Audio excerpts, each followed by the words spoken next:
बिस्मिल्लाहिर्रहमानिर्रहीम। अस्सलाम वालेकुम फ्रेंड्स, आप देख रहे हैं चैनल इलेक्ट्रिकल प्रोफेशनल। तो फ्रेंड्स, आज की इस वीडियो में हम इस G8 AVR को डिस्कस करेंगे।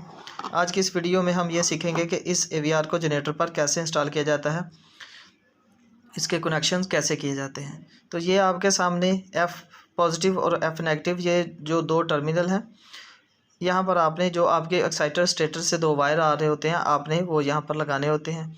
ये R वाला जो मिड वाला टर्मिनल है, यहाँ पर आपने जनरेटर का फेज़ मेन स्टेटर से उठाकर, और ये N और H ये दोनों पॉइंट आपस में कॉमन किए हुए हैं, आपने इनको कॉमन रहने देना है। और यहाँ पर आपने जो अपने जनरेटर की मेन स्टेटर से न्यूट्रल है वो यहाँ पर लगानी होती है। ये फेज़ और जो न्यूट्रल है, ये दोनों अगर चेंज होकर भी लग जाए, फेज़ की जगह पर न्यूट्रल और न्यूट्रल की जगह पर फेज़, तो भी कोई प्रॉब्लम नहीं होती। और इसके अलावा ये वेरिएबल्स हैं, अंडर ओवर फ्रीक्वेंसी की वेरिएबल है, स्टेबिलिटी की वेरिएबल है, वोल्टेज की वेरिएबल है।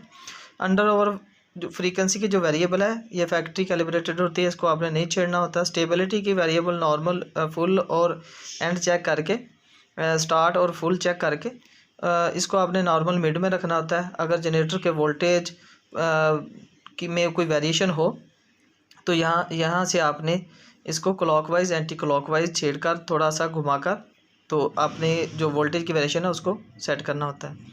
तो इसके अलावा ये वाली जो वोल्टेज की वेरिएबल है, ये वोल्टेज की वेरिएबल जैसा कि हम पहली वीडियोस में डिस्कस कर चुके हैं कि जब आपने जनरेटर पर नया AVR इंस्टॉल करना हो तो ये वोल्टेज की जो वेरिएबल है, इसको आपने मिनिमम पर कर लेना है, और इसको मिनिमम पर करके आपने जनरेटर को स्टार्ट करना है। थोड़ा सा आप क्लॉकवाइज ले सकते हैं, और जैसे ही आपका जनरेटर स्टार्ट हो तो उस जनरेटर के स्टार्ट होने के बाद आप यहाँ से अपने वोल्टेज पूरे कर सकते हैं। तो ये जो तीन जंपर लगे हुए हैं, ये तीनों जंपर, ये मैं आपको दिखा देता हूँ ड्राइंग में। ये देखें, हमारे यहाँ पर जो जंपर लगे हुए हैं, तो ये देखें आप कि 6 और 7 को अगर हम क्लोज़ करें तो ये 220 वोल्ट के लिए इस AVR को इस्तेमाल करेंगे। और अगर हम 6 और 5 को जंपर करेंगे तो इसको 110 पर इस्तेमाल करेंगे। इसको जो मेन स्टेटर से आपने सप्लाई देनी है, वो इसको 110 सप्लाई देंगे।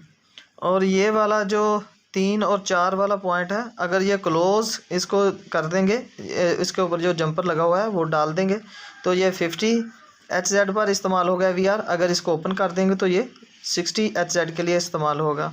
और ये आपकी जो एक्सटर्नल जो है वेरिएबल रजिस्टर, यहाँ पर आप अटैच कर सकते हैं। अगर आपने अटैच नहीं करनी तो 1 और 2 को आपने इस तरह जंपर कर देना होता है। ये वाला जो 5, 6 और 7, हमने इसको 220 वोल्ट पर इस्तेमाल करना है, इसलिए हमने ये वाला जो टर्मिनल इसको छोड़ दिया है, और एंड वाले जो 2 टर्मिनल है इनको हमने कॉमन किया है। तो फ्रेंड्स, आज की इस वीडियो में हमने इस G8 AVR के मतलब सीखा है। तो फ्रेंड्स, अगर वीडियो अच्छी लगी हो तो लाइक कर दें, शेयर करें और हमारे चैनल को सब्सक्राइब करें। अस्सलाम वालेकुम।